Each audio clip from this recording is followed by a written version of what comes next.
Let's go YouTube. American RX at it again. Shout out to subscribers, shout out to the viewers. I want to say shout out to the West Indian Tribal Society. Um, Links of the GoFundMe be in my description. We're currently working on a lot of things, and we'll let you know very soon the details. Okay. Today I'll be building on. Well, this is like a continuation from the last video about colonizers not having lumber to make ships. So how was it possible for them to make all these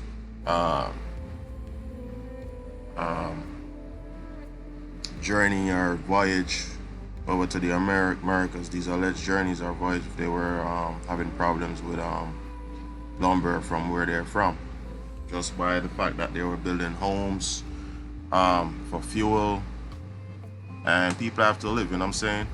And so how is it possible for them to take so much, keep taking lumber when there was a shortage to begin with, you know what I'm saying?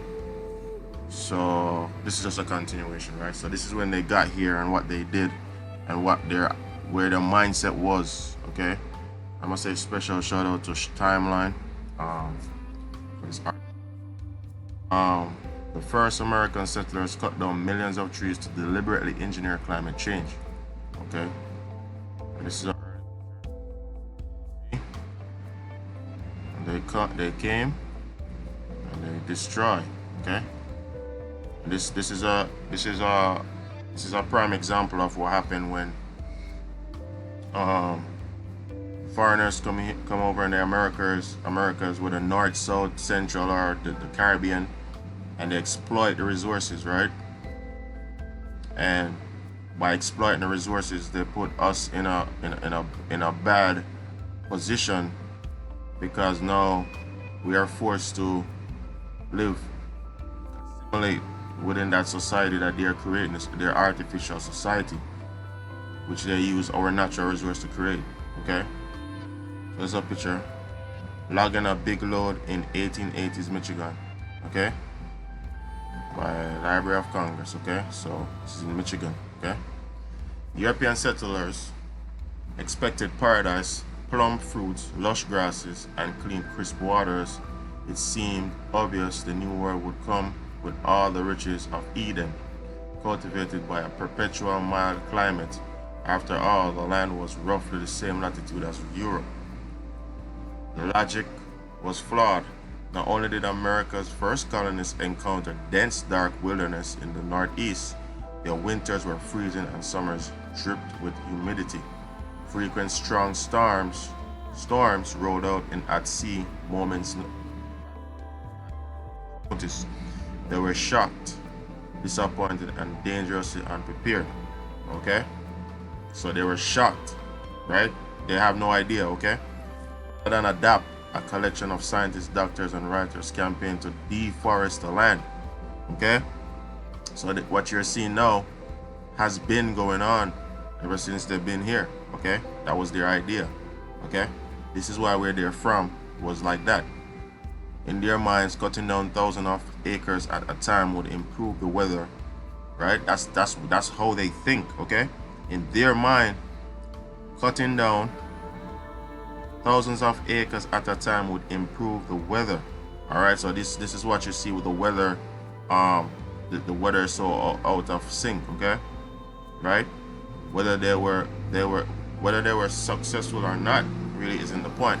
The fact that American colonists and preeminent thinkers actually advocate climate change by mass deforestation is a stormy stain in scientific history. It's not like they didn't have a little warning. Some of the earliest settlers wrote back to Europe disappointed with the climate, a term they use mostly to describe temperature and precipitation on a micro scale, and warned prospective colonists away. Okay, so while they were here, they were warning the other ones that not to come here because it wasn't that type of party over here. Okay, according to 2005 Historical Perspective on Climate Change, Rhode Island missionary James Max Barron went many of his 36 years in the New World warning colonists against immigrating. Before his death in 1757, he called the climate intemperate, with unpredictable swings in the weather extremes and terrifying thunderstorms. To him, it was destructive to human bodies. Science writer John Evelyn wrote in 1664 that forest moisture was contributing to disease. Okay, forest moisture was contributing to disease. So they were diseased when they're over here because they're not conducive to this type of weather. Okay, they had to terraform this land to live here. One Dr. Alexander Hewitt maintained that no European without hazard can endure fatigues of laboring in the open air. Right? So how is it they themselves were tired and couldn't manage, but they're gonna have, so-called safe. They themselves barely could be alive. But still they came, and thousands died from exposure and hunger. The terrain and seasons unforgiving to European farming, soon mastering the American climate, became not only a matter of survival but a form of political propaganda. Unless the settlers could prove that the land and weather were manageable, they wouldn't be able to attract more colonists. Okay? And without more colonists, they could not completely conquer the land. It was a colonial catch-22. Ironically, Columbus was one of the first explorers who offered proof that deforestation worked. In 2003 study, Deforesting the Earth from Prehistory to Global Crisis, we learned that Columbus observed from experience that clearing forests in the Madeira, Canary, and Azores archipelagos appeared to have reduced rain and mist. In North America, where Columbus never set foot, settlers took his prophecy to heart. A collection of scientific thinkers and propagandists used loose observation and anecdotal evidence to insist that mass deforestation would work in constructing milder weather. They needed to clear a bunch of ancestral Native American lands for agriculture anyway. Okay? So, right here admitting that the land does not belong to them. They come inside. They cannot own land over here, okay? That's just a fact. That's just the truth. It's not even up for debate. Another thing I want to pay attention to is where is it? So Madeira, Canary, the Canary Islands, Azores archipelago were, they destroyed it. And another thing I wanted to point out was these cities, right? This is why they created these cities, right? To destroy the fauna and flora, right? Their theories, by today's standards, are simple-minded. Then the concept of climate was almost entirely thought to correlate to latitude, and scientific minds mainly accounted for only temperature and wind movement, which they believe was largely determined by the amount of sunlight and air received. Why the American Northeast, with similar latitude to the Mediterranean, was not more arid, they struggled to square. Some believe the continent was brand new and had just emerged from the ocean or an ice cap. Okay? That's their thoughts. They thought it was a brand new continent, alright? Because they never been over here before. They didn't know over here exists. So they thought it's new.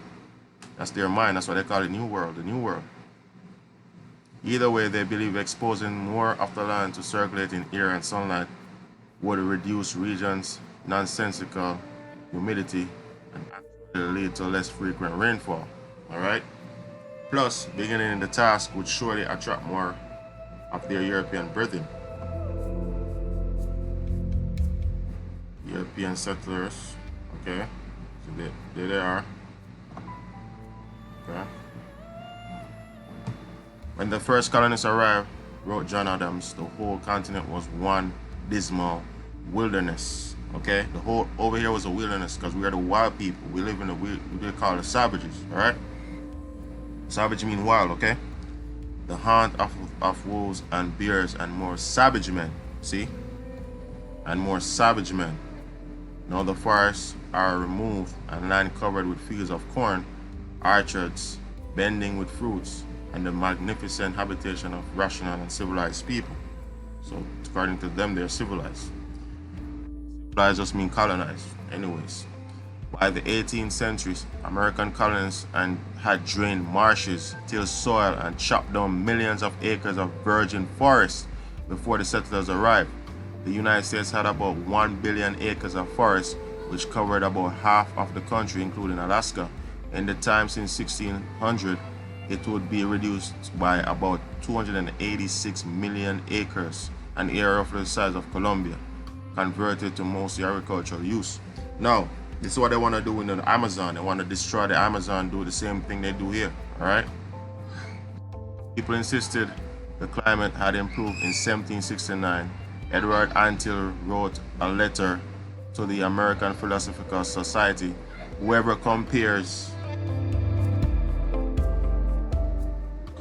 the present state of the air with its formerly before the country was open, cleared, and drained, will find that we are every year fast advancing to that pure and perfect temperament of air, fit for making the best and richest wines of every kind. Admirable ends but questionable means. Prominent Puritan minister Cotton Mather remarked, "Our code is much moderate since the opening and clearing of our woods, and the winds do not blow roughly as in the days of our fathers, when water cast up into the air would come on and be turned into ice before it came to the ground." Okay? Even our most famous forefathers chimed in with benevolent compliments for the deforestation agenda. In his notes on Virginia, Thomas Jefferson wrote, "A change in our climate is taking place very sensibly. The elderly informed me the earth used to be covered with snow about 3 months in every year. The rivers, which then seldom fail to freeze over in the course of winter, scarcely ever do now." In 1763, later Benjamin Franklin wrote, "Clear land absorbs more heat and melts snow quicker." He added one caveat, however, more study was necessary to confirm these findings. Right, so there was already, having it out, planning out what they're gonna do, how they're gonna deal with this landmass. Okay. By 1811, Harvard-educated Hugh Williamson reported that New England snows had been more than half over a 50-year period. He argued that once future generations had cultivated the interior part of the country, we shall seldom be visited by frost or snows, period. It follows that a country in a state of nature covered with trees must be much colder than the same country when cleared. Okay? So this is how they destroy the forest, okay? Clear cutting in Missouri. So they destroy they deliberately do this, okay? To control the weather. Okay, because the trees have a lot to do with the weather, okay? Contrarians reported the absolute opposite, and their voices helped fuel a 19th century conservation movement and more rigorous climate science. It was an uphill battle, however, with prominent voices continuing to extol the merits of utopian civilization based primarily around commercialized agriculture, okay? Climate hadn't been improving, argued Massachusetts Dr. Job Wilson, who studied meteorological records spanning 16 years. Deforestation had made the country's heat and cold even more extreme. All right? One William Dunbar wrote to the American Philosophical Society, "It is with us a general remark that of late years the summers have become hotter, the winters colder than formerly." Noah Webster of dictionary fame agreed that clearing trees could certainly exaggerate extremes. Okay? So that concept that I had was bollocks, okay? But attacking deforestation science often came with its own political motivation. America wanted to attract more people to the western frontier where the air was dry and hot. Desert loomed for hundreds of miles. Expansionists decried deforestation, promising to plant